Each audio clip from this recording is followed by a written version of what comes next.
नमस्कार दोस्तों, कैसे हो आप सारे लोग? आशा करती हूँ जो जहाँ पर भी हो परमेश्वर की कृपा से अपने अपने कर्तव्यों को सच्चाई और प्यार के साथ निभाने की पूरी कोशिश किए जा रहे हो और हम इस साधना में सफल रहेंगे उनकी कृपा से। इसी शुभकामना के साथ चलिए आज शुरू करते हैं नन्हे इंसान की नन्ही कहानी। तो यहाँ पर आज की जो कहानी शुरू होने से पहले टैटा आप लोगों के सामने कुछ कहना चाहती है। कहना चाहती है कि टैटा फिर से श्रोता पाकर नन्हे इंसान की नन्ही कहानियाँ बोलना शुरू की है। तो आज की कहानी जो है उसकी शीर्षक है बोटानिकल गार्डन। लेखिका श्रीमती बानी पात्रो। तो चलिए शुरू करते हैं नन्हे इंसान की नन्ही कहानी या नन्ही कहानी।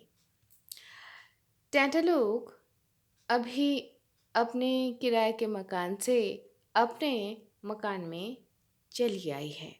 नए मकान पे आने के बाद आजू बाजू में जो सारे आस पड़ोसी रहते हैं उनके बीच में से टैंटा की माँ ढूँढ पाई उनकी एक बहुत ही दूर के रिश्ते में होने वाली रिश्ते में मामा-मामी लगने वाली ऐसा एक कपल उनको मिल गया।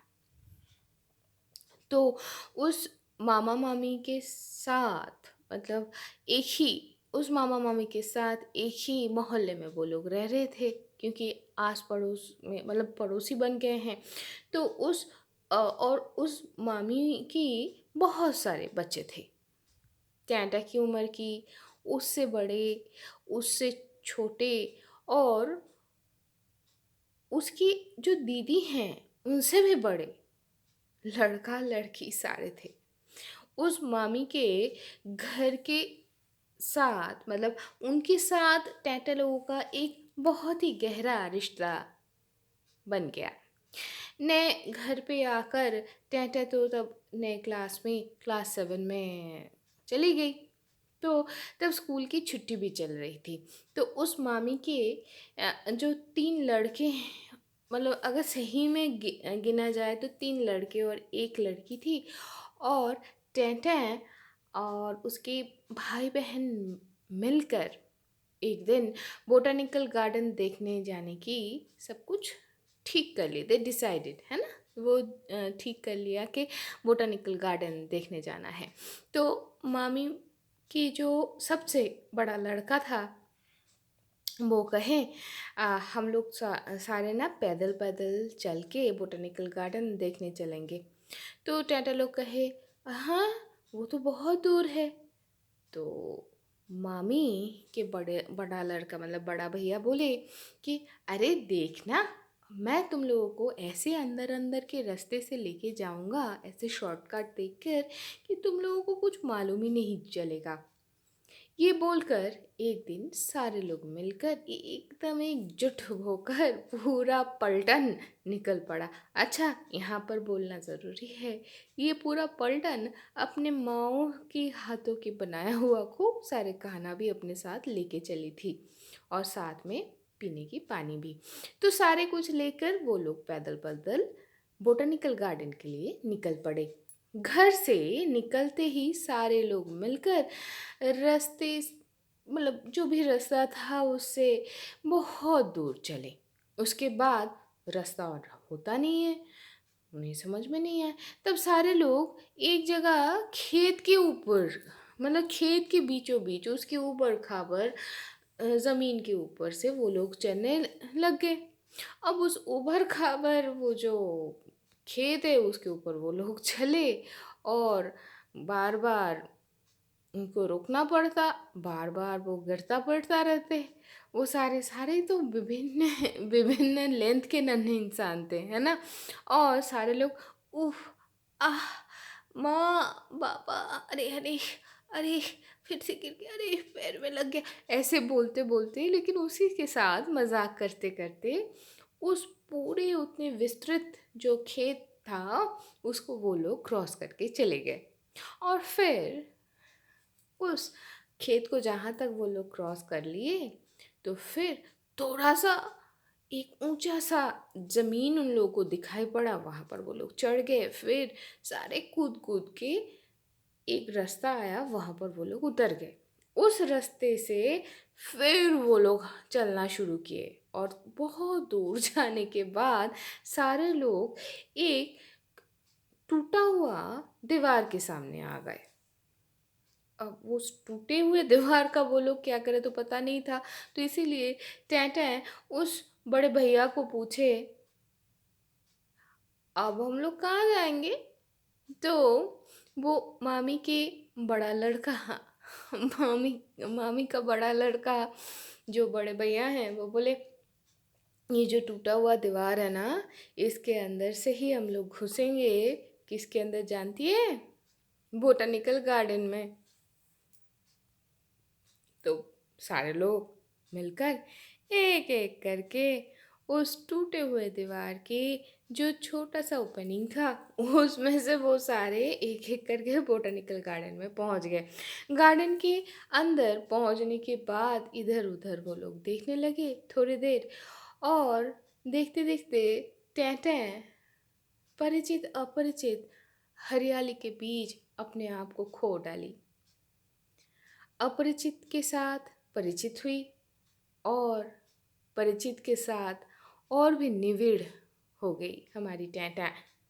तो सारे लोग मिलकर गार्डन की वो वो प्रशस्त रास्ते बराबर वो लोग सारे चलने लगे। लेकिन एक चलने के बीच में उन लोगों को आसमान नहीं दिखाई पड़ा, पता है? लेकिन फिर भी धूप तो आ रही थी, तो धूप-छाँव की उस लीला में अपने आप को रमाते हुए वो लोग चारों तरफ देखते हुए, मज़े करते हुए चलने लगे और बीच-बीच में पैरों के नीचे रखे हुए सीट में बैठकर वो लोग विश्राम भी करते रहे। थोड़ी देर बाद वो लोग साथ में लेके जो खाना सारे लाए थे, वो अच्छे से मज़े में सारे लोग शेयर करके खा लिए। ऐसे ही पूरे दिन वो लोग मस्ती करते हुए बिता दिए। जब दोपहर ख़त्म होने को आए, शाम होने को आ रहा था, तो तब वो बड़े भैया बोले, "अब हम लोगों को वापस जाना है।" टेंटा लोग बोले, अच्छा तो फिर से हम लोग को उस टूटे हुए दीवार के वहाँ से ही निकलना पड़ेगा क्या?" तो मामी का बड़ा लड़का मतलब बड़े भैया बोले, "अरे नहीं-नहीं, जाने से पहले हम लोग उस विख्यात अ, वटवृक्ष हम लोग देखकर फिर चलेंगे, banyan tree, the the great banyan tree." तो उसके लिए तो हम लोग यहाँ पर आए हैं और जानती है, उसी वटवृक्ष के लिए ही ये बॉटेनिकल गार्डन बनी हुई है। तो वहाँ पर पहुँच के हम लोग जब देखेंगे, वहाँ की ही एक गेट से हम लोग बाहर निकल जाएँगे। टैटा लोग धीरे-धीरे उस वट वृक्ष के तरफ बढ़ने लगे और फिर वहाँ पर पहुँचकर ढलते हुए शाम में वो लोग गिनकर ख़त्म नहीं कर पाए, उस वटवृक्ष के टहनियाँ कितने हैं और कितने कितने शाख नीचे आके उसके उम, कितने स्टेम्स बना चुके हैं। तो टाटा लोग उस वटवृक्ष के टहनियों के बीच में से खूब अपनों के बीच में छुपन-छुपाई, पकड़-पकड़ाई, पकड़न-पकड़ाई खेले और फिर कब ये पैदा हुआ था ना जानते हुए ही उस अविनेश्वर वटवृक्ष को अलविदा करके टेंटा लोग उसी वटवृक्ष के पास आसपास की एक गेट से रास्ते पे आ गए।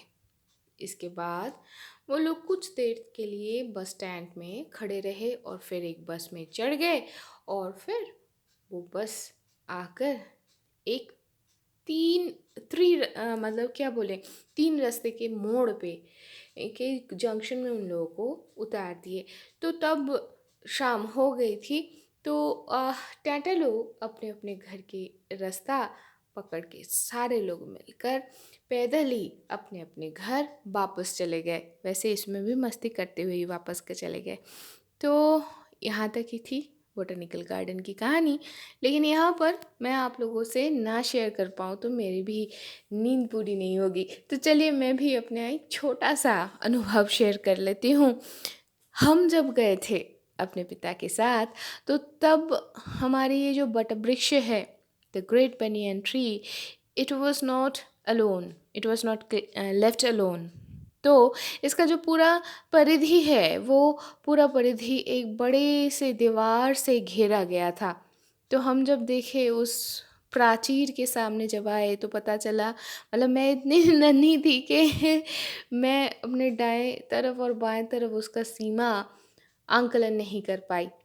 एंड आई वॉज, मैं इतनी अबाक हो गई कि आई वॉज लाइक, हैं ये कितना है, वैसे ये एक तो पेड़ नहीं है।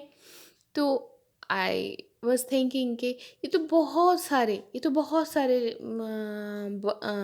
बट बट वृक्ष या बेनियन ट्री है। तो then my father taught me, या समझाए मुझे कि नहीं बेटा देखो, ये वो टहनियों से जो मूल या जो रूट निकल के आए हैं, वो धीरे धीरे फिर से एक नया उसका शाख या नया उसका स्टेम बना दिया है।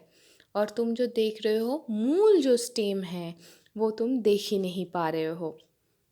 तो it gave me the feelings कि अगर कोई निशब्द होके सिर्फ अपना कर्तव्य ही करते रहे, तो then time makes it a grandeur, a success without any without any small triumph, like or any very brighter existence. But with time, it makes it a grandeur, a unforgettable existence, right? मतलब कहीं पर कारा नकारा नहीं बजा, वो but वृक्ष पैदा हुआ और धीरे धीरे अपना काम सिर्फ करता गया। प्रभु की इच्छा से वो सिर्फ काम करता गया और फिर उसका एग्जिस्टेंस ही बहुत बड़ा हो गया। लेकिन उसने और कुछ नहीं किया, सिर्फ अपना कर्तव्य को पालते रहा, है ना। तो ये मेरा अनुभव था। अब भी वो अनुभव को मैं सही से व्याख्या नहीं कर पाई। जीवन बाकी है, जीवन के स्रोत, जीवन की घटनाएं और भी धीरे धीरे इस अनुभव को और भी मांझता जाएगा। तो आज नन्हे इंसान के साथ साथ ये छोरी भी आप लोगों के साथ अपनी कुछ भावनाएं, कुछ अनुभव शेयर कर ली। तो आज के लिए यहाँ तक ही। हम फिर मिलेंगे दूसरे कोई कहानी के साथ। तो तब तक के लिए सारे लोग स्वस्थ रहिए, खुश रहिए और जो छोटे बच्चे हैं, वो जो मेरे नन्हे दोस्त हैं, उनको मैं बोलूँ फुदकते रहो, ठीक है ना।